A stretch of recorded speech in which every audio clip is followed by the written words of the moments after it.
se llamaban tierra adentro. Continuamos en 92.9 Radio Tortuga, Radio Cooperativa. Ahora sí, estamos con la columna del politólogo Aurelio Argañarás, que ha titulado Voto, representación, desconfianza y miedo. Sí, la hipótesis de la columna es que los resultados de las elecciones no se pueden comprender del todo si nos olvidamos de que estamos inmersos en una crisis de la representación política. Varias veces hemos dicho acá, hemos recordado que en el 2001 las manifestaciones populares se hicieron con el grito de que se vayan todos, que eso expresaba una crisis del sistema político que había perdido credibilidad a los ojos del país y que era el fruto de la conducta que habían tenido nuestros grandes partidos, el radicalismo y el peronismo, desde el 83 hasta el 2001. Habían defraudado las expectativas del pueblo argentino y en lugar de representarlo, habían sido la correa de transmisión o los administradores de un orden oligárquico imperialista dirigido por el Fondo Monetario Internacional y los grandes poderes del mundo. Entonces eso había hecho estallar la representación política y creado una situación en la cual las identidades políticas del pueblo argentino habían quedado diluidas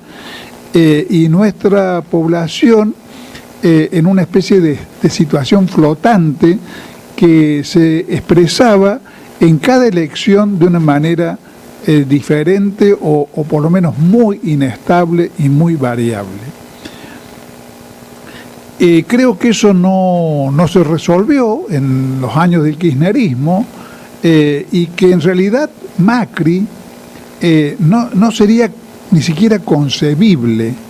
si no existiera el fenómeno de la crisis de la representación, que entre otras cosas da lugar en todos estos años a que figuras del deporte, digamos, ajenas a la política, puedan postularse como líderes políticos o como gestores del país.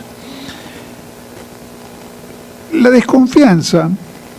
es algo que es otro rostro del mismo problema. Cuando las adhesiones partidarias son muy débiles y esa debilidad ha sido generada por un fracaso y una defraudación del sistema político, lógicamente la desconfianza es el estado más generalizado. Creo que a pesar de que formo parte de los que hemos festejado la derrota de Macri y vemos lo que ocurrió el domingo pasado como un triunfo popular, deberíamos tener la frialdad necesaria o la sensatez necesaria, en este caso son sinónimos, para advertir con claridad que nuestra sociedad hoy por hoy, y hace bastante tiempo, no es una sociedad esperanzada. El dicho tradicional habla de que la esperanza es lo último que se pierde, pero hay un tango que habla de una esperanza humilde que es toda la fortuna de mi corazón. Y creo que a lo sumo, tenemos una esperanza humilde, no una actitud confiada y entusiasta como por ejemplo la que era propia del retorno a la democracia en el 83, donde uno veía un pueblo exultante, esperanzado en que podía llegar a ser cierto aquello de que con la democracia se come, se cura y se educa. Y como eso terminó siendo un fraude, y no solamente un fraude, digamos, del doctor Alfonsín, sino de todo el sistema político argentino, estamos en la situación en que estamos, con mucha desconfianza, mucho temor al futuro, y en tal caso a lo sumo una esperanza humilde. La noche del domingo, la militancia política del movimiento nacional y popular que quería vivir una especie de gran disfrute, quería y anímicamente necesitaba que se repitieran los resultados de las PASO, y había un elemento racional en ese deseo, que era la necesidad de que del proceso electoral surgiera algo parecido a un poder fuerte, a un poder que no tuviera que negociar demasiado con el bando oligárquico para poder llevar adelante una política clara, habida cuenta sobre todo de que el país ya de por sí presenta una situación muy compleja, muy difícil de manejar, y donde hace falta, necesitamos un poder político legitimado y fuerte. No digo que eso no haya ocurrido, pero no ocurrió en la medida en que esperábamos. Durante la noche del domingo, esa expectativa nos llevó a tener la sensación, a los que estábamos pendientes de los resultados, de que algo se nos estaba escondiendo, o de que había alguna manipulación de los datos y un proceso fraudulento. Al día siguiente, o en los días posteriores, apareció incluso la teoría, un poco descabellada si la miramos ya retrospectivamente, del fraude acordado. Según la teoría del fraude acordado, el Frente de Todos, como una especie de premio consuelo, le había permitido a Macri manipular los resultados y achicar las diferencias bajo la condición de que no siguiera destrozando demasiado la cosa. Eso parece un poco risueño, pero era una hipótesis que se ventiló por las redes sociales en ese tiempo, mientras se hacía al mismo tiempo un ejercicio, digamos, serio y minucioso de ejercicios de matemática, sumando los votos perdidos por Esper, los votos perdidos por Labaña, por Centurión y hasta los votos perdidos por el FIT, el Frente de Izquierda de los Trabajadores, para llegar a la conclusión de que todas esas pérdidas no explicaban los 2.800.000 votos que había subido Macri, y justificar matemáticamente la hipótesis del fraude. Es curioso que en todos esos ejercicios algebraicos, digamos, febriles, no apareciera nunca la sospecha de que podía haber existido una franja de votantes, una fracción de los votantes que en las PASO hubieran votado a Alberto Fernández y que hubieran cambiado en estas elecciones el voto, que hubieran retrocedido hacia el apoyo a Macri en algún porcentaje, porque de todos modos está perfectamente claro que el grueso de los votantes obtenidos por Macri tiene que ver con la pérdida de votos de Esper, de Centurión, de Labaña. Todos las opiniones que he visto y la mía propia es que no se puede especular con que una parte significativa de los votos que perdió el FIT hayan ido para a Macri. Es más razonable pensar que por lo menos la mayoría de esos votos fueron a Alberto Fernández. Nunca lo vamos a saber, pero eso parece ser la hipótesis racional. Y resulta ser que, sin embargo,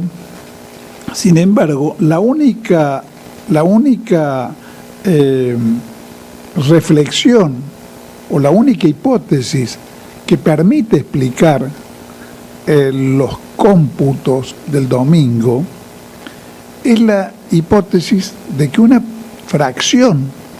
no muy grande, pero una fracción cierta de votantes que en las PASO habían votado al Frente de Todos, votaron en estas elecciones a Macri.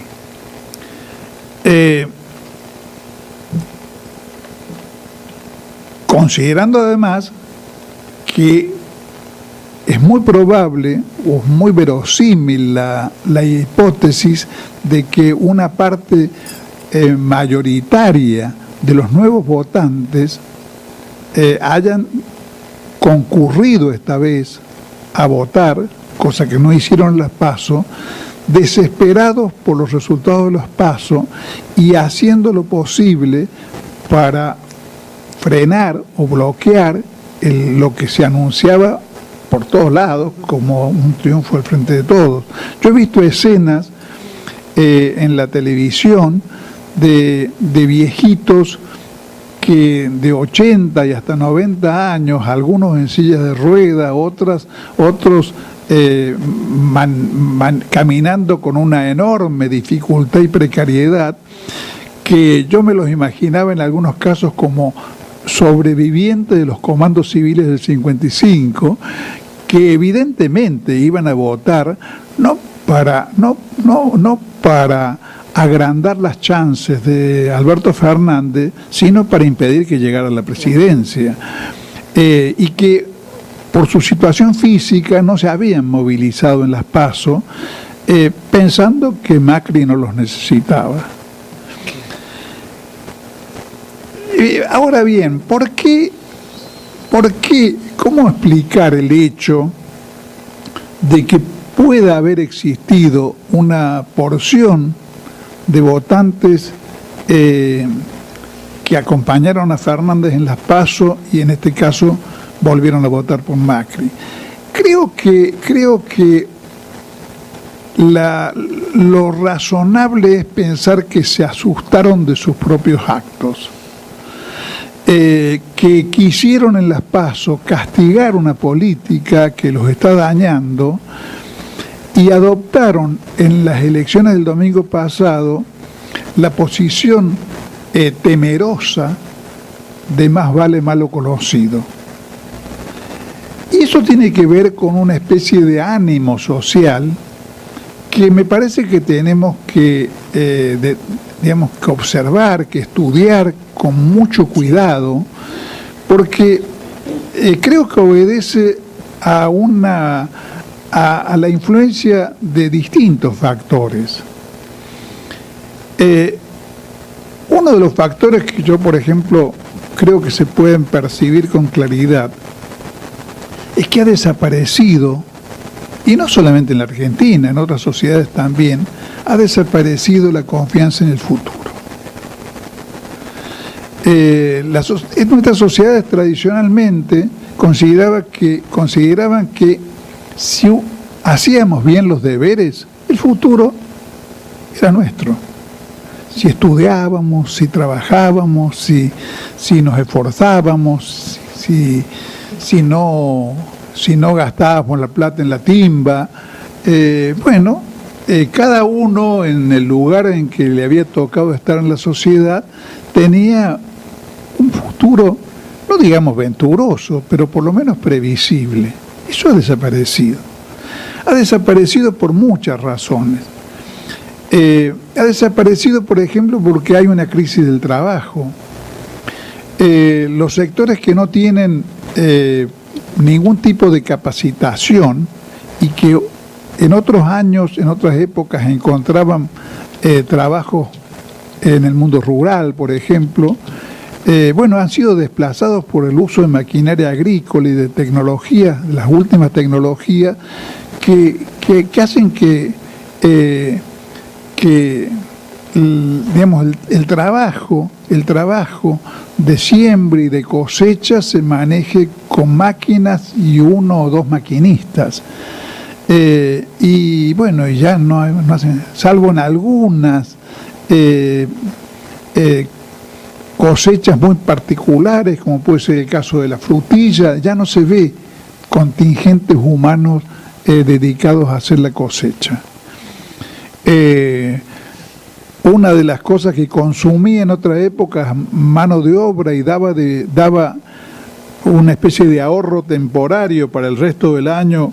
a miles y miles de trabajadores del norte, que era la zafra. Hasta tenemos la zamba, vamos mi amor a la zafra. Ha desaparecido. La zafra se hace hoy con medios mecánicos y ha dejado de ser una fuente de trabajo para santiagueños y tucumanos. Otro miedo, otro factor que me parece que alimenta el miedo es el hecho de que estén en cuestión, estén puestos en duda un conjunto de valores tradicionales. Por ejemplo, hace un rato vos estabas haciendo una mención al hecho de que se reunía de que está reuniéndose en Altagracia una comunidad femenina, gay, trans. Bueno, Altagracia creo que no es ni más ni menos que otras ciudades pequeñas de nuestra provincia, una sociedad conservadora, que tuviera lugar una reunión de esas características en forma pública y sin que se escondieran en un sótano, ¿no? Era una cosa en otras épocas impensable. Eso se hace ahora a la luz del día. Tenemos, y bienvenido sea, legislada la igualdad de género, tenemos legislado el matrimonio igualitario, y yo no puedo dejar de verlas como conquistas, pero tampoco puedo dejar de ver que han generado en sectores importantes de la comunidad una especie de sensación de ahora ya no sabemos lo que está bien o lo que está mal. El mundo en general, la realidad internacional, la realidad global es una realidad sombría, compleja,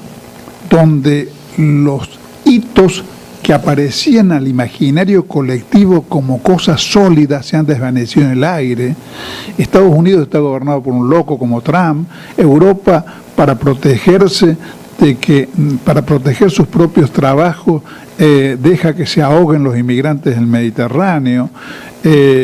Hoy por hoy no se podría pensar en una situación extrema de la Argentina que nuestros jóvenes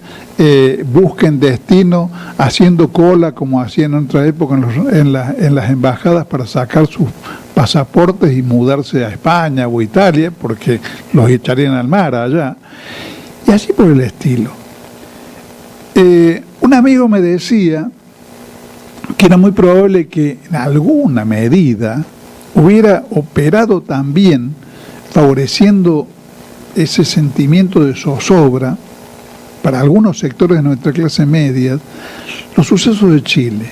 Nosotros, los que tenemos en términos muy generales, una posición ideológica, confrontativa con el neoliberalismo, que repudia lo que ha quedado en Chile de la herencia de Pinochet y demás, vemos con gran alegría la reacción del pueblo chileno. Pero eso no puede llevarnos a ignorar que hay sectores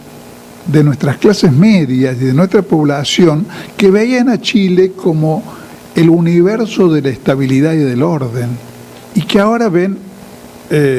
un zafarrancho de combate en Chile y deben tener una visión sobre lo que está ocurriendo, no muy diferente de la señora de Piñera, en el sentido de que en Chile han aterrizado los alienígenas.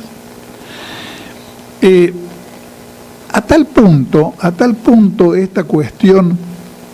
de la puesta en cuestión de las formas y valores tradicionales, creo que está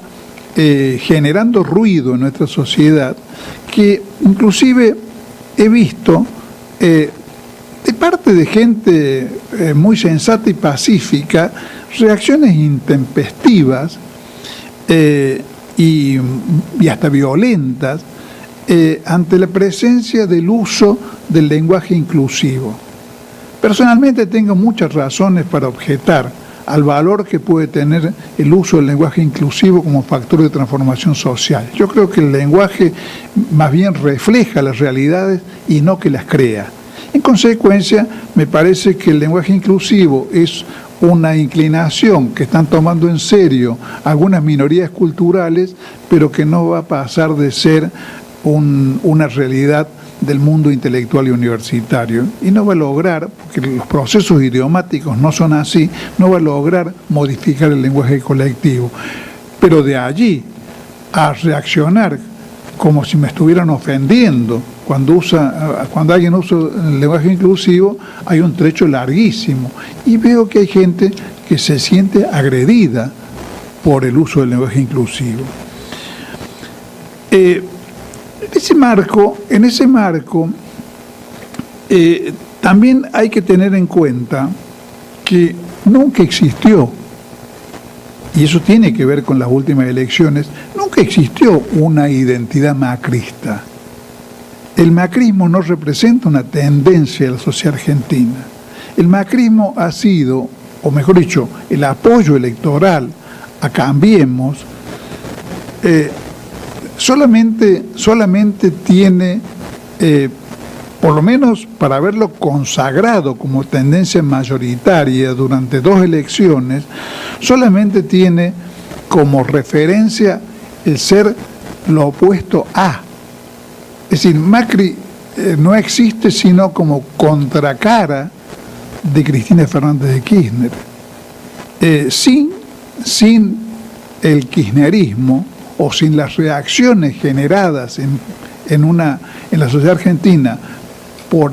las políticas del kirchnerismo, por las buenas políticas y por algunos errores políticos en el kirchnerismo, Macri no hubiera tenido lugar, porque nunca existió, me parece a mí, una porción significativa de pobladores del país que creyeran en las políticas de Macri. Creo que nadie tomó en serio en el 2015 sus promesas de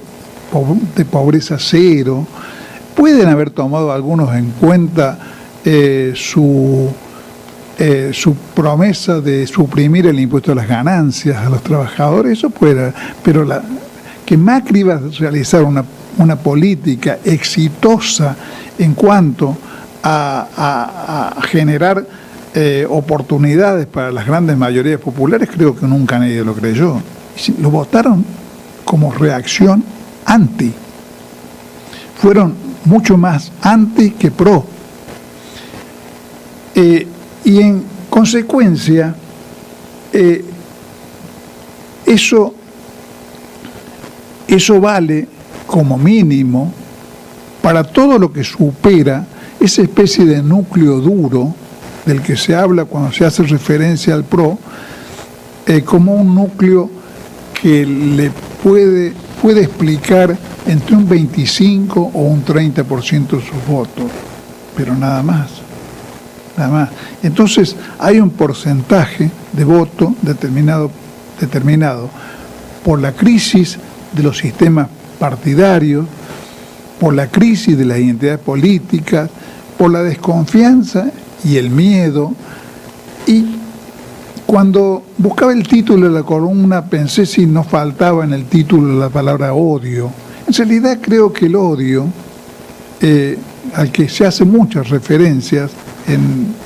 los comentarios políticos, es un derivado del miedo. Es un derivado del miedo a perder el estatus, a perder el trabajo, a perder,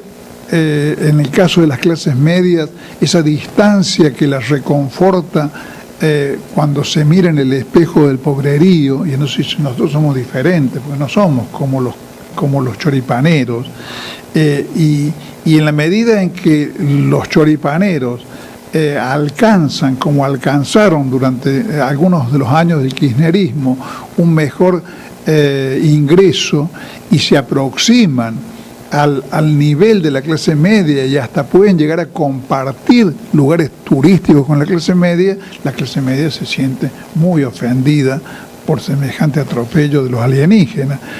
Pero ese núcleo no pasa de ser un 25% de la población y además debe tenerse en cuenta que hasta ese 25% contiene algo de relación con lo que fueron algunos errores del kirchnerismo en sus 12 años, como por ejemplo la manera indebida en que se concibió la primera circular 125, metiendo en la misma bolsa a pequeños chacareros con los grandes terratenientes y los pools de siembra, y digamos impidiendo lo que hubiera convenido hacer, que es dejar a esos sectores en la soledad más absoluta, porque digamos la construcción de un poder popular fuerte en la Argentina es indisociable de la tarea de aislar al enemigo oligárquico y privarlo de bases de apoyo popular. Creo que es evidente que el país quería que Macri se vaya. Los resultados lo dicen, por lo menos en un porcentaje muy significativo, porque después de las PASO, pareciera que el 8 o el 10%, que es probablemente la cifra a la cual se llegue después que se haga el escrutinio definitivo, pareciera que es poco, porque en las PASO fue más,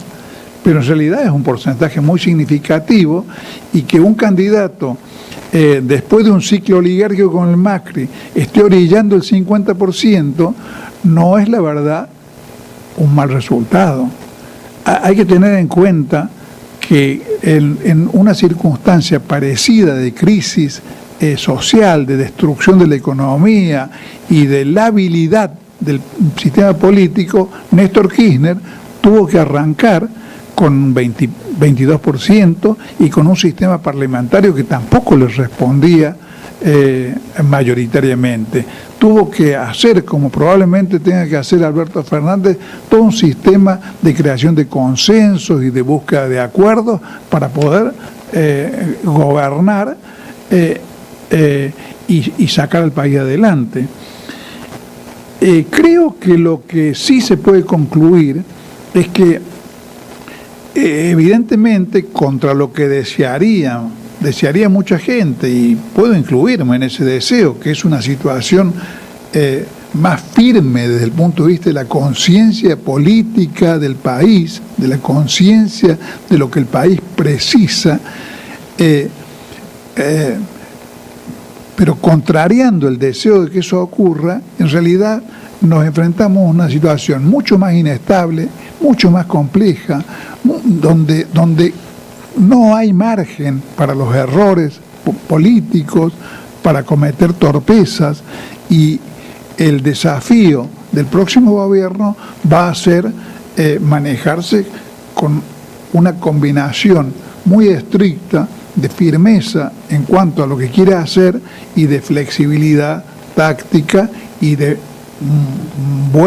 un prolijo manejo político.